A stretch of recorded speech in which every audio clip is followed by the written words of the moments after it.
नमस्कार। आपके बच्चे, आपकी बेटी, आपका बेटा किसी भी स्कूल कॉलेज में पढ़ रहा है, किसी भी हॉस्टल में रह रहा है, चाहे वो कितना ही बड़ा ना हो, कितना ही फेमस हो, वहाँ के मैनेजमेंट, वहाँ के स्टाफ कितने भी रसूख वाले हों, कितने भी महान हों या कितने ही संस्कारी दिख रहे हों, आप अपने बच्चों से ये जानने की, ये समझने की कोशिश ज़रूर करें कि उनको स्कूल प्रशासन, कॉलेज प्रशासन, कॉलेज कॉलेज मैनेजमेंट या किसी स्टाफ के द्वारा परेशान तो नहीं किया जा रहा है, प्रताड़ित तो नहीं किया जा रहा है, उनको किसी ऐसे दलदल में धकेलने की कोशिश तो नहीं की जा रही है। क्योंकि आज की जो मैं कहानी आपको सुनाऊंगा वो कहानी है Shri Sharda institute of Indian management का, जो दिल्ली में स्थित है। और यहाँ का जो डायरेक्टर है स्वामी चैतन्यानंद सरस्वती ने जो वहाँ पे पढ़ने वाली बच्चियों के साथ जो दुर्व्यवहार किया है, उस कहानी के बारे में आज आप लोगों को डिटेल से बताऊंगा। दोस्तों नमस्कार, मैं शिव दुबे, आप देख रहे हैं क्राइम कुंडली वन। दोस्तों अगर आप चैनल पे नए हैं तो चैनल को सब्सक्राइब करें और बेल घंटी बजाना ना भूलें। वीडियो को लाइक कमेंट शेयर भी करें, जिससे कि आप और आपके जानने वाले, आपके पहचानने वाले भी जागरूक हो सके और अपने बच्चों का ख्याल रख सके। दोस्तों ये है Shri Sharda institute of Indian management, जो श्री सिंगेरी मठ के द्वारा संचालित होता है। यहाँ पे एक बाबा है श्री स्वामी चैतन्यानंद सरस्वती, जो डायरेक्टर है इस कॉलेज के अंदर। और यहाँ पे जो है आज 4 अगस्त 2025 को इस बाबा के ऊपर इंस्टीट्यूट के ही मैनेजमेंट ने, मुरली ने, जिनका नाम मुरली है, उन्होंने एफआईआर कराई है लड़कियों, वहाँ पे पढ़ने वाली छात्राओं के साथ दुर्व्यवहार का। वो लड़कियां वहाँ पे कोई 10वीं 12वीं में नहीं पढ़ रही थी, वो पीजीडीएम कर रही थी, पोस्ट ग्रेजुएट डिप्लोमा कर रही थी। उन 32 लड़कियों ने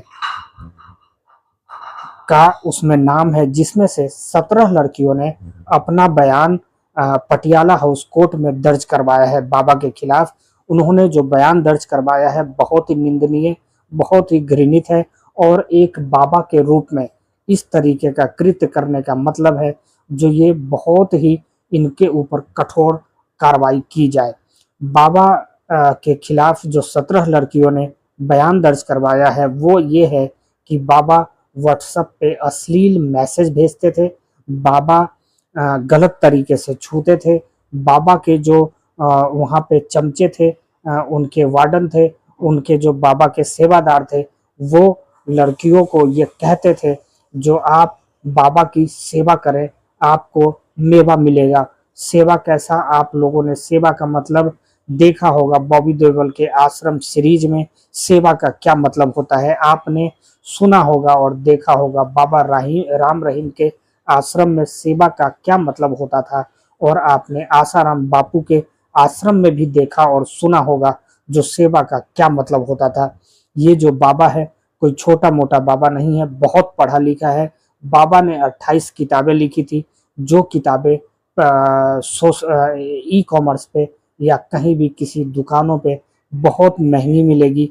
और वो जो किताबें हैं बाबा ने जो लिखी थी, इसकी बहुत ही प्रशंसा हुई थी और विदेश के बड़े बड़े उद्योगपतियों ने भी इसकी प्रशंसा की थी, क्योंकि उन्होंने वाणिज्य पे कई सारे किताबें लिखे थे, नारी उत्थान पे किताबें लिखी थी और बहुत सारी सेवाओं पे बाबा ने बात की थी।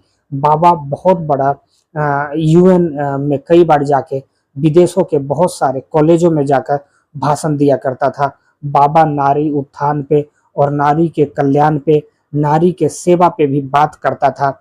अब आप बताइए, जो आदमी नारी के लिए बात करे, नारी के कल्याण के लिए बात करे, लेकिन वही नारी का भूखा हो, तो ये कितना बड़ा छल होगा समाज के लिए, देश के लिए और एक साधु समाज के इज्जत के लिए। दोस्तों मैं यही कहना चाहूँगा, जो बाबा के भेष में, ये बाबा नहीं, ये जो है एक नरपिशाच था और सारे बाबा समाजों को बदनाम कर गया। इसी तरीके से मुल्ला जो होते हैं, मुल्ला, एक दो मुल्ला ऐसे होते हैं जो पूरे मुल्ला समाज को बदनाम करते हैं। पादरियों में भी आपने सुना होगा नाबालिग लड़कियों के साथ उनका दुर्व्यवहार। तो मेरा ये कहना है, जो कोई भी जैसे साधु का समाज है, मुल्ला का समाज है या पादरी का समाज है, सारे लोग बुरे नहीं, लेकिन जो एक दो होते हैं वही पूरे इन समाज को बदनाम कर जाते हैं। जैसे झिंगुर बाबा विदेशों से पैसा, अरबों रुपए की संपत्ति बना ली और होटलों में रंगरलिया मनाता था और गरीब हिंदू लोगों को धर्म परिवर्तन करवाता था। तो ये सारी बातें हैं। ये जो बाबा है इनके खिलाफ कोई पहली बार एफआईआर नहीं हुआ है। इनके 4 अगस्त 2025 को बसंत कुंज थाने में तो इनके खिलाफ एफआईआर हुआ ही है। उसके बाद इससे पहले 2009 में बसंत कुंज और डिफेंस कॉलोनी में भी इसके ऊपर छेड़छाड़ और धोखाधड़ी का मुकदमा दर्ज है, जिसमें ये जमानत पर था श्री चैतन्यानंद सरस्वती जी।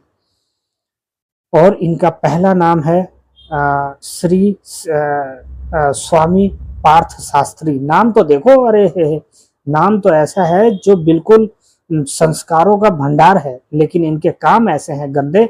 अच्छा, बाबा जो था लग्जरी लाइफ जीने का शौकीन था। 50 लाख रुपए की वोल्वो कार वो शारदा इंस्टीट्यूट के पार्किंग में मिली है। एक कार था और कई सारे नंबर प्लेट थे। एक नंबर प्लेट का नंबर मैं आपको बताता हूं, जो था 39UN1, और कई सारे देशों का नंबर प्लेट बाबा के पास था। बाबा लड़कियों को ये लोभ दिया करता था, जो आपको मैं यूएन में नौकरी लगा दूंगा, आपको मैं विदेश का टूर करवाऊंगा, आपको मैं बहुत अच्छे जगह पे नौकरी लगवा दूंगा, बस आप सेवा करो। लेकिन ये पीजीडीएम जो ईवीएस के थ्रू कर रही थी, गरीब लड़कियां थी। ईवीएस का मतलब आप लोग समझ रहे होंगे, जो गरीब लोग होते हैं उनको ये ईबीएस एक प्रोग्राम है, इसके थ्रू बहुत ही कम पैसे या फ्री में इनकी पढ़ाई होती है। पोस्ट ग्रेजुएट मैनेजमेंट जो कर रही थी ये लड़कियां, जितने भी लड़कियों ने आपत्ति जताई है और पटियाला हाउस कोर्ट में अपना बयान दर्ज करवाया है, वो सब ईवीएस के थ्रू ही पढ़ रही थी वहां पे। बाबा जो है, बाबा 4 अगस्त 2025 को जब बसंत कुंज थाने में एफआईआर हुई, तभी से बाबा गायब है और इनका लास्ट लोकेशन यूपी के आगरा में मिली है। जो हमारी जो तंत्र हैं, जो पुलिस वाले हैं और जो एजेंसियां हैं, वो बाबा के खोज में लगी हुई है और एयरपोर्ट सुरक्षा कर्मी को भी अलर्ट कर दिया गया है। जो इस तरीके का बाबा अगर देखा जाए, आप लोगों को भी मैं फोटो दिखाऊंगा, तो देखा जाए तो थाने और संबंधित संस्था को सूचना दी जाए। दोस्तों, बाबा बहुत पहुंच वाला है, विदेशों में इसके बहुत तगड़े कनेक्शन है, ये विदेश भी भाग सकता है, इस वजह से ऐसा किया जा रहा है। दोस्तों, ये जो बाबा है, अगर मैं ये कहता हूं, अगर आपको सार्वजनिक लाइफ ठीक नहीं लगती, बर्दाश्त नहीं होता, तो आप अपना पर्सनल लाइफ जी सकते हैं। आप इन चीज़ों से संन्यास ले सकते हैं और फिर उसके बाद कितनी भी शादियां करें और कुछ भी करें, आप कानून के अंदर रह के करें, आपको कोई नहीं रोकेगा। आप दिखाने के लिए गेरुआ वस्त्र पहन लिया है, त्रिपुंड चंदन लगा लिया है और काम ऐसे घिनौने कर रहे हैं जिससे कि एक धर्म, एक पहचान को बदनामी हो रही है। लोग हर एक बाबाओं को, जो बाबा भूखे को खाना खिला रहे हैं, वृद्धाश्रम चला रहे हैं, जो हॉस्पिटल की सुविधा चला रहे हैं, जो सच्चे भाव से और सच्चे दिल से देश के लिए, देश के जनता और गरीबों के लिए काम कर रहे हैं, लोग उनको भी संदेह के निगाहों से देखना शुरू कर देते हैं। इसलिए आप ऐसा न करें और जितने भी बाबा समाज के लोग हैं, इनको आकर इन जैसे लोगों के खिलाफ बोलना चाहिए। दोस्तों, हम तो बाबा समझते हैं, लेकिन ये बाबा नहीं होते, ज़्यादातर ढोंगी निकल जाते हैं। और जो जिस कदम पे, जिस रास्ते पे ये चलते हैं, समाज के लोग उस रास्ते को अनुसरण करने लग जाते हैं। और जो लोग इतने गलत रास्ते पे चले, जो बाबा, जो मुल्ला, जो पादरी अपने इन समाज को मिसगाइड करे, इस तरीके की कृत्य को करके, इनके ऊपर तो कानून की वो डंडा पड़नी चाहिए जो आगे कभी कोई बाबा या मुल्ला या पादरी करने से पहले 100 बार सोचे। ऐसा नहीं है जो ये बाबा पहली बार ऐसा किया है। 2009 में भी और उड़ीसा में भी इसके साथ इसने ऐसे ही छेड़छाड़ और धोखाधड़ी किया था जिससे कि इस पे एफआईआर हो चुका है और ये जमानत पे बाहर था। जमानत तो पता नहीं क्यों मिलता है, मुझे नहीं पता, लेकिन मैंने जो अनुभव किया है या आप लोगों ने भी अनुभव किया होगा, जो जमानत पे आए हुए क्रिमिनल जमानत पे रहते हुए ही फिर से क्राइम करता है। और तो फिर हमारे संस्था को सबको सोचना चाहिए, जो आखिर जमानत क्यों बना है? जब जमानत पे क्राइम ही करना है तो जमानत क्यों मिलता है? दोस्तों, आप सब इस बाबा के बारे में, झिंगुर बाबा के बारे में और ऐसे पादरियों के बारे में क्या सोचते हैं, ये जरूर बताइएगा। और वीडियो को लाइक कमेंट शेयर करना नहीं भूलिएगा। और फिर मैं एक सच्ची और दूसरे कहानी के साथ आपके सामने हाजिर होता हूँ। तब तक के लिए जय हिंद, जय भारत।